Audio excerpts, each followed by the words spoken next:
هناك يعني ظاهرة جميلة جدا لم يرها العلماء إلا حديثا جدا، وهي الجبال الملونة المخططة.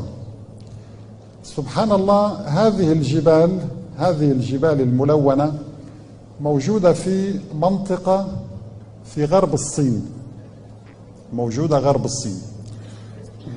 تظهر وكأن هناك طرق قد لونت بألوان الأحمر والأسود والأبيض، طرق عريضة جدا وملونة ومخططة.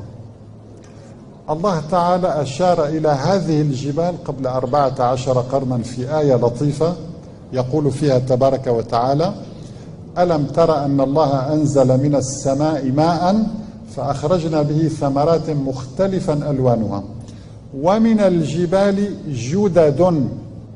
الجدد في اللغة العربية هي الطرق المخططة، هذا المعنى الدقيق لها، الطرق المخططة. ومن الجبال جدد بيض وحمر مختلف ألوانها وغرابيب سود. سبحان الله.